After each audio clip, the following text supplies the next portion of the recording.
अस्सलामुअलैकुम स्टूडेंट, क्या हाल है आप सब लोगों की। उम्मीद करता हूँ खैरियत से होंगे। और आज मैं लेके आया हूँ आपके लिए एक नई वीडियो जिसके अंदर हम डिस्कस करेंगे सर्कुलर मोशन के बारे में। और इससे रिलेटेड जो हमारे पास ये न्यूमेरिकल्स और क्वेश्चंस दिए हुए हैं उन सब का सॉल्यूशन करेंगे जो हमारे पास इम्पॉर्टेंट हैं। पिछली वीडियो के अंदर यानी कि लॉज ऑफ मोशन के पार्ट बी के अंदर जो हमने यानी कि सेकंड पार्ट के अंदर सॉल्यूशन किया था क्वेश्चन नंबर 7 का जो हमारे पास न्यूमेरिकल है ये, और क्वेश्चन नंबर 8 के पार्ट ए और पार्ट बी का सॉल्यूशन किया था। इससे पहले जो हमारा लॉज ऑफ मोशन का पार्ट ए था यानी कि पार्ट 1 जो था उसके अंदर हमने डिस्कस किया था क्वेश्चन नंबर 4 को, 5 को, 6 को और इनके जितने भी पार्ट हैं उन सब का सॉल्यूशन किया था। जो स्टूडेंट हमारे चैनल पे नए हैं और जिन्होंने चैप्टर 1 चैप्टर 2 नहीं देखा वो चैनल विजिट करके देख सकते हैं। प्लेलिस्ट बनी हुई है चैप्टर 1 और चैप्टर 2 के नाम से।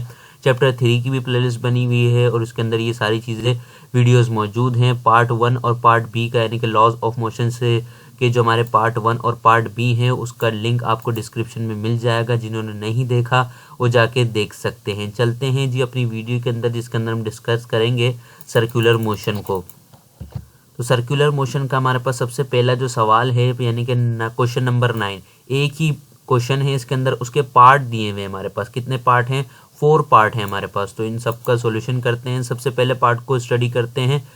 तो लिखा है जो उसका क्वेश्चन नंबर 9 का फर्स्ट पार्ट है, लिखा है define the force acting on object in a circular motion. यानी कि आपने डिफाइन करनी है वो फोर्स जो कि किसी भी ऑब्जेक्ट के ऊपर, ऐसे ऑब्जेक्ट के ऊपर अप्लाई की जाए जो कि सर्कुलर मोशन में हो या सर्कुलर मोशन में आ जाए। यानी कि ऐसी फोर्स बतानी है जो कि सर्कुलर मोशन करवाती हो, वो फोर्स जिससे हम क्या किसी भी ऑब्जेक्ट को सर्कुलर मोशन में ला सकते हैं। तो आपने यानी कि वो बताना है। तो सिंपल हम इसका जो है आंसर आपके पास बुक के अंदर भी मौजूद है और सेपरेट करके मैंने इसको यानी कि बुक के अंदर थोड़ा सा शॉर्ट करना है, पढ़ा है उसको, तो उस वजह से मैंने इसको सेपरेट कर दिया है। तो आए इसको डिस्कस करते हैं। तो ये हमारे पास क्वेश्चन नंबर हमारे पास जो है 9th का पार्ट बी है, define the force acting on object in a circular motion. तो इसका आंसर हमारे पास है the force required to move a body along a circular path. यानी कि ऐसी फोर्स जिसकी हमें ज़रूरत होती है किसी भी बॉडी को मूव करने के अंदर, किसी भी बॉडी को मूव करने के अंदर, यानी कि ऐसी फोर्स जिसकी हमें ज़रूरत पड़ती है किसी भी बॉडी को मूव करने के अंदर सर्कुलर पाथ में, यानी कि गोल घुमाने के लिए, उससे कहते हैं हम सेंट्रीपिटल फोर्स। तो वो कौन सी फोर्स है जिसकी हमें ज़रूरत पड़ती है किसी भी ऑब्जेक्ट को सर्कुलर पाथ में मूव करने के लिए? Centripetal force. It is denoted by FC। अब इसको डिनोट किससे करते हैं? FC से डिनोट करते हैं। अब इसका फार्मूला क्या होता है? FC equal to mv² upon r। अब ये mv के बाद जो 2 लिखा हुआ है ये हमारे पास क्या है? स्क्वायर है। क्या है? स्क्वायर है, यानी कि mv² अपॉन r। ये हमारे पास बुक के अंदर भी लिखा हुआ है, मैं आपको बुक के अंदर से भी दिखा देता हूँ। तो ये हमारे पास क्या था, ये हमने पढ़ लिया, यानी कि इसको डिनोट करते हैं FC से। अब आगे क्या लिखा है? अब इसके अंदर FC क्या है ये तो हमें पता चल गया, यानी कि सेंट्रीपिटल फोर्स। अब M क्या है, V क्या है, R क्या है? तो लिखा है the velocity of object V, यानी कि जो ऑब्जेक्ट की वेलोसिटी है, यानी कि जाहिर सी बात है कोई भी ऑब्जेक्ट अगर सर्कुलर मोशन में मूव कर रहा है, सर्कुलर मोशन कर रहा है तो उसकी वेलोसिटी भी होगी। तो उसको डिनोट किया है हमने V से, यानी कि जो V² है ये हमारे पास वेलोसिटी है। लिखा है आगे the object distance from the centre and R, यानी कि जो हमारे पास जो ऑब्जेक्ट का जो डिस्टेंस है सेंटर से लेकर रेडियस का आउटर बाउंड्री तक का जो फासला है वो हमारे पास क्या कहलाता है? R कहलाता है। अब नीचे इसकी फिगर भी बनी हुई है। तो ये जो हमारे पास सेंटर पॉइंट है, सेंटर पॉइंट से लेकर आउटर बाउंड्री तक के फासले को हम रेडियस कहते हैं। यानी कि इस सेंटर पॉइंट से यहाँ तक का जो फासला है इसे कहते हैं रेडियस। अब रेडियस को किससे हो, यानी कि रेडियस क्या है? Object distance from the centre, यानी कि ऑब्जेक्ट का वो फासला जो कि सेंटर से है, यानी कि सेंटर के दरमियान में कितना फासला, आउटर बाउंड्री के दरमियान में जो फासला है उसे हम रेडियस कहते हैं। यानी कि यहाँ जो R है वो किसको शो कर रहा है? रेडियस को शो कर रहा है।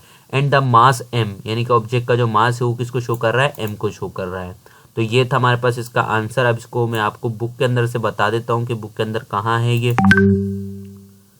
तो बुक के अंदर हम निकालते हैं इसका आंसर। बुक के अंदर हमारे पास जो है टॉपिक ये लिखा हुआ है सेंट्रीपिटल फोर्स।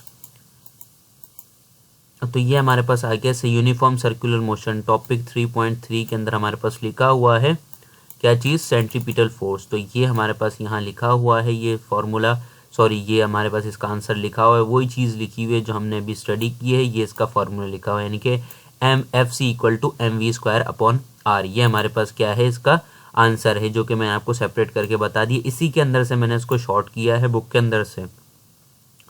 आई होप कि आपको यहाँ तक समझ में आ गया होगा। चलते हैं जी नेक्स्ट क्वेश्चन की तरफ। इसके नेक्स्ट क्वेश्चन हमारे पास क्या लिखा हुआ है, यानी कि 9th का बी पार्ट अगर हम पढ़ें, लिखा है draw a figure showing the direction of centripetal force. यानी कि आपने ऐसी फिगर बतानी है, ऐसी फिगर बनानी है जो कि क्या करे, शो करे, जाहिर करे सेंट्रीपिटल फोर्स को, सेंट्रीफ्यूगल फोर्स को and velocity of an object along a circular path. यानी कि ऐसी वेलोसिटी ऑब्जेक्ट की जो कि सर्कुलर पाथ में मूव कर रही होती है। तो ये सारी चीज़ें आपने बतानी है, ऐसी डायरेक्शन, सॉरी ऐसी आपने क्या बनानी है, पिक्चर ड्रॉ करनी है। तो चले मैं आपको इसका बुक के अंदर से ही आंसर बता देता हूँ। बुक के अंदर इसका आंसर ऑलरेडी मौजूद है। अब सेंट्रीपिटल फोर्स तो हमने समझ ली। सबसे पहले हम समझ लेते हैं क्या, सेंट्रीफ्यूगल फोर्स। कौन सी फोर्स, सेंट्रीफ्यूगल फोर्स। तो यहाँ पर आपके पास पेज नंबर 73 पर लिखा है सेंट्रीफ्यूगल फोर्स। सेंट्रीफ्यूगल फोर्स की डेफिनेशन लिखी है, लिखा है a force that act outward on a body. यानी कि ऐसी फोर्स जो कि बॉडी के आउटवर्ड यानी कि बाहर की जानिब एक्ट कर रही होती है, which move along a curve path, जो कि मूव कर रही होती है किसमें, कर्व पाथ में मूव कर रही होती है बॉडी, उसे कहते हैं हम सेंट्रीफ्यूगल फोर्स कहते हैं। क्या कहते हैं, उस चीज़ को हम कहते हैं, उस फोर्स को कहते हैं centrifugal force. It is always directed away from the centre of curvature.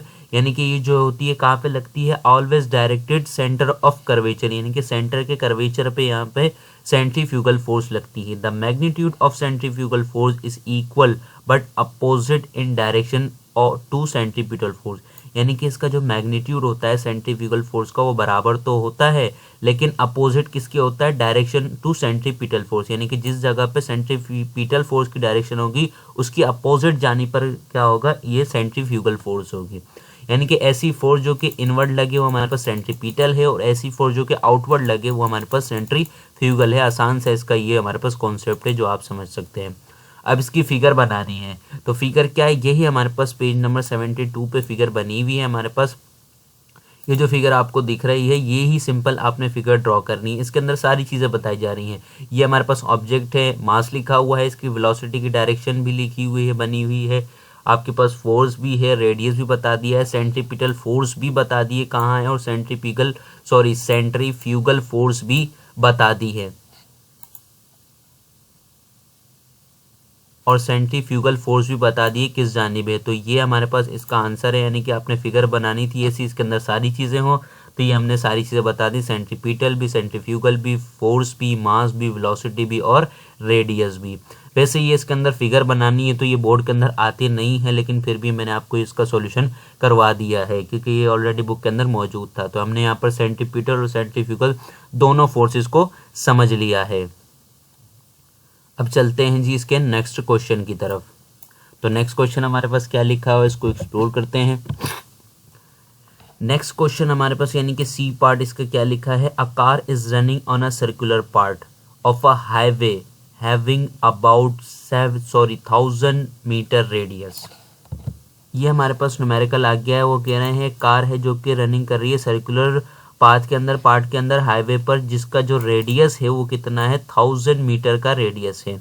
अब उसका मास कितना है, the mass of car is 600 kg। उसका मास कितना है कार का, 600 kg है। And its velocity is 72 kilometre. उसकी वेलोसिटी कितनी है, 72 किलोमीटर की उसकी वेलोसिटी है। तो आपने फाइंड क्या करना है, find centripetal force exerted by the car, और दूसरी चीज़ क्या फाइंड करनी है, सेंट्रीपिटल एक्सेलरेशन ऑफ कार। यानी कि आपने सेंट्रीपिटल फोर्स कार की मालूम करनी है और सेंट्रीपिटल एक्सेलरेशन आपने बतानी है। अगर कार का जो रेडियस 1000 मीटर है, मास कार का 600 kg और वेलोसिटी 72 किलोमीटर पर आवर है। तो चलें इसका सॉल्यूशन करते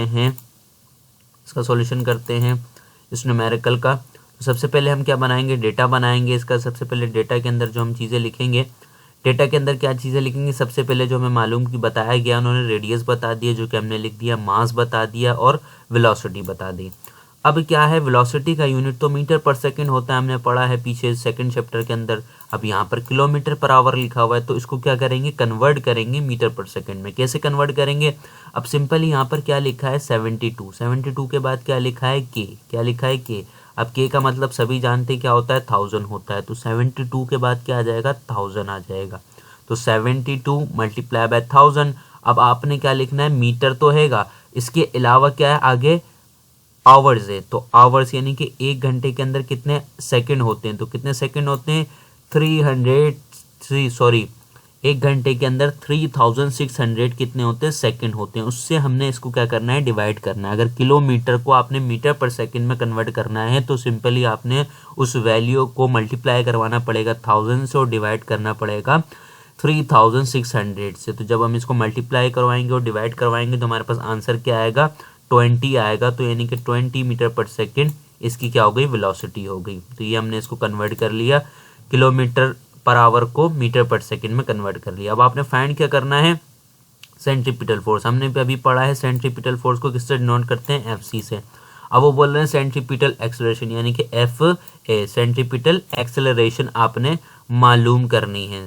सॉरी यहाँ पर एक गलती है, यानी कि ए सी आपने मालूम करनी है, सेंट्रीपिटल एक्सेलरेशन आपने मालूम करनी है। यहाँ पर सेंट्रीपिटल एक्सेलरेशन आपने मालूम करनी है, ए सी आपने मालूम करना है यहाँ पे। तो सबसे पहले हम क्या लिखेंगे, फाइंड द एफ सी। तो यानी कि हम क्या कर रहे हैं, फाइंड पहले क्या कर रहे हैं, एफ सी कर रहे हैं फाइंड। तो सॉल्यूशन हमने लिख दिया, पहले फाइंड कर रहे हैं एफ सी। फॉर्मूला लिखेंगे सेंट्रीपिटल फोर्स का, क्या था, F C equal to M V square upon R square. Sorry R है हमारे पास, तो सिंपल हमने फॉर्मूला लिखा, कोई अरेंजमेंट नहीं होगी फॉर्मूले के अंदर, सिंपल वैल्यू पुट करेंगे। F C equal to as it is आ गया, आगे लिखा हुआ था फॉर्मूले के अंदर एम, तो एम की जगह पे हमारे पास क्या आ जाएगा, यहाँ पर एम की वैल्यू थी हमारे पास 600 kg, तो हमारे पास क्या आ जाएगा, ये 600 kg यहाँ आ गया। मल्टीप्लाई हो रहा था क्या, वी स्क्वायर। ये मैंने आपको बताया, ये 2 लिखा हुआ है, ये 2 नहीं है, ये स्क्वायर है बेसिकली 20 पर। तो हमने क्या लिखा, वी स्क्वायर लिखा हुआ था, तो वी की जगह पे 20 आ गया, स्क्वायर निकालेंगे। आर लिखा हुआ था फॉर्मूले में, क्या लिखा हुआ था, आर। तो ये जो आर लिखा हुआ है फॉर्मूले में, आर की वैल्यू क्या थी हमारे पास, 1000 मीटर थी। तो इस वजह से डेटा के अंदर देखेंगे 1000 मीटर थी, तो इस वजह से डिवाइड में 1000 लिख दिया हमने। आगे क्या नेक्स्ट स्टेप करेंगे, इसका नेक्स्ट स्टेप जो है ये है हमारे पास। कैसे करेंगे नेक्स्ट स्टेप, सिंपल हमने 20 का स्क्वायर निकालना है। तो जब आप कैलकुलेटर में 20 का स्क्वायर निकालेंगे तो हमारे पास क्या आएगा, 400 आएगा। या जब भी आप स्क्वायर निकालेंगे 2 का स्क्वायर निकालते हैं तो 4 आता है सिंपली, और इसके साथ जो है 2 एक 0 और लगा दे तो हमारे पास क्या हो जाएगा, 400 हो जाएगा। इस तरीके से भी कर सकते हैं, बेसिक कैलकुलेशन है। 600 मल्टीप्लाई बाय 400 डिवाइड बाय 1000। बाकी सारी चीज़ें एज इट इज़, हमने कोई इसके अंदर चेंजिंग नहीं की, सिर्फ 20 का स्क्वायर निकाला है। 20 का स्क्वायर निकाला, 400 आ गया। आगे जो नेक्स्ट स्टेप है इसका कैसे होगा, सारी चीज़ें एज इट इज़ आएंगी। अब 600 को मल्टीप्लाई करना है 400 से, तो 600 को जब मल्टीप्लाई करेंगे 400 से तो कितना आ जाएगा, 24,000 कितना आ जाएगा। तो इसका नेक्स्ट स्टेप है ये। अब इसके आगे हम क्या करेंगे, एफ सी इक्वल टू आ जाएगा। अब हमने क्या करना है, 600 को मल्टीप्लाई करना है 400 से। तो 600 को मल्टीप्लाई करेंगे 400 से तो कितना आ जाएगा, 24 लाख आ जाएगा, यानी कि 24 लाख आ जाएगा। उसको डिवाइड कर देना है हमने 1000 से, यानी कि 1000 को हमने छेड़ा ही नहीं, सिंपल हम सॉल्व करते हुए आ रहे हैं। सबसे पहले हमने 20 का स्क्वायर निकाला, 400 आया, फिर उस 400 को मल्टीप्लाई करा 600 से, तो हमारे पास क्या आया, 24 लाख। अब इस 24 लाख को डिवाइड करेंगे किससे, 1000 से, तो हमारे पास आंसर क्या आएगा, 240 न्यूटन। यानी कि एफ सी कितना आ गया, यानी कि सेंट्रीपिटल फोर्स कितनी आ गई हमारी, एफ सी आ गई। सही है ना। तो ये हमारा पहला आंसर निकल गया, यानी कि एफ सी हमने मालूम कर ली है। अब क्या मालूम करेंगे, ए सी। यहाँ पर भी हमारी मिस्टेक हो गई है, तो इसको करेक्ट कर लेते हैं। क्या है, हमने ए सी मालूम करना है, तो यहाँ पर क्या आएगा, ए सी मालूम कर रहे हैं। तो फाइंड हमने लिख लिया ए सी, फॉर्मूला लिखेंगे। अब ए सी का फॉर्मूला क्या होता है, तो इसका कांस्टेंट फॉर्मूला ये है सेंट्रीपिटल फोर्स का, सॉरी सेंट्रीपिटल एक्सेलरेशन का। यहाँ पर भी हमसे मिस्टेक हो गई है। एक्सेलरेशन का जो हमारे पास फॉर्मूला है वो हमारे पास क्या है, जो हमारे पास फॉर्मूला है वो हमने जो है लिख देना है यहाँ पर। तो ये हमारे पास कांस्टेंट फॉर्मूला है। यहाँ पर आपको बताया नहीं गया, लेकिन मैं आपको बता रहा हूँ। फॉर्मूला ऑफ सेंट्रीपिटल एक्सेलरेशन क्या है, वी स्क्वायर अपॉन आर। क्या है, वी स्क्वायर अपॉन आर हमारे पास क्या है, सेंट्रीपिटल एक्सेलरेशन का फॉर्मूला है। तो सिंपल हम फॉर्मूले में वैल्यू पुट करेंगे और उसका सॉल्यूशन करेंगे। तो सिंपल हमने फॉर्मूले में वैल्यू पुट कर दी है, ए सी इक्वल टू आ गया हमारे पास, एज इट इज आ गया ए सी इक्वल टू। तो ये हमारे पास equal to as it is आ गया है ए सी, और आगे लिखा था वी स्क्वायर, यानी कि 20 का स्क्वायर। ये हमें पता है, डेटा के अंदर हमने बात पढ़ी। तो 20 का स्क्वायर डिवाइडेड बाय आर, तो आर कितना था, 1000 था, तो हमने लिख दिया 1000। और ये हमारे पास, क्योंकि ये सारी चीज़ें हमारे पास डेटा में लिखी हुई हैं, सारी चीज़ें कहाँ हैं, डेटा में। आर ये रहा, और v क्या था हमारे पास 20 था। इस वजह से जो चीज़ें डेटा में गिवन हमने उनकी वैल्यू पुट कर दी है। आगे क्या लिखा हुआ था, AC equal to 400 divided by 1000। क्यों 400? सिंपली वही 20 का स्क्वायर निकालेंगे तो कितना आएगा, 400 आएगा। डिवाइड करेंगे उसको 1000 से, तो जब 400 को डिवाइड करेंगे 1000 से तो हमारे पास आंसर आएगा 0.4 मीटर पर सेकेंड स्क्वायर। हमने यूनिट उसका लाजमी लिखना है। तो हमारे पास कितना आ गया आंसर, 0.4 मीटर पर सेकेंड स्क्वायर का आंसर आ गया है। और ये हमारे पास क्या है, सेंट्रीपिटल एक्सेलरेशन हमने फाइंड कर ली है। तो ये हमारे पास कितने हो गए, 3 क्वेश्चंस हो गए, किसके 3 पार्ट हो गए, यानी कि ABC तीनों पार्ट हमने इसके डिस्कस कर लिए हैं। अब चौथे पार्ट को डिस्कस करते हैं। लिखा है list down some purposeful uses of centrifugal that human are benefit every day. यानी कि आपने पर्पोसफुल यूजिंग सेंट्रीफ्यूग, आपसे सेंट्रीफ्यूग आपके पास जो है डेली लाइफ के अंदर बेनिफिट क्या है सेंट्रीफ्यूग के, वो आपको बताने हैं। तो ये सवाल हमारे पास इंपॉर्टेंट नहीं है, यानी कि जो B और D सवाल हैं आपके पास इतने इंपॉर्टेंट नहीं है, क्योंकि P के अंदर पिक्चर बनानी और ये आपने अपनी तरफ से बताना है लिस्ट के एवरीडे में आप क्या सेंट्रीफ्यूग ह्यूमन बेनिफिट्स क्या होते हैं उसकी सारी चीज़ें बतानी है। तो ये आपके पास क्वेश्चन इंपॉर्टेंट नहीं है, अभी हमारे पास टाइम भी नहीं है इतना। तो ये हमारे पास जो इंपॉर्टेंट क्वेश्चन है हम उनको करेंगे, जो हमारे पास ये इंपॉर्टेंट नहीं है उसको हम स्किप कर देंगे। तो ये क्वेश्चन हम स्किप कर देंगे। सर्कुलर मोशन का जो हमारा टॉपिक है वो कंप्लीट हो गया। हमने सेंट्रीपिटल फोर्स भी पढ़ ली, सेंट्रीफ्यूगल फोर्स भी पढ़ ली है, सारी चीज़ें हमने डिस्कस कर ली हैं। आई होप कि आपको यहाँ तक समझ में आ गई होगी। अगर कोई पार्ट वीडियो का नहीं समझ में आया तो आप कमेंट बॉक्स में कमेंट करके पूछ सकते हैं। वीडियो अच्छी लगे तो वीडियो कीजिएगा लाइक और चैनल को कीजिएगा सब्सक्राइब। मिलते हैं जी नेक्स्ट वीडियो में न्यू टॉपिक के साथ, उसको एक्सप्लोर करेंगे, उसको डिस्कस करेंगे। तब तक के लिए अल्लाह हाफिज़।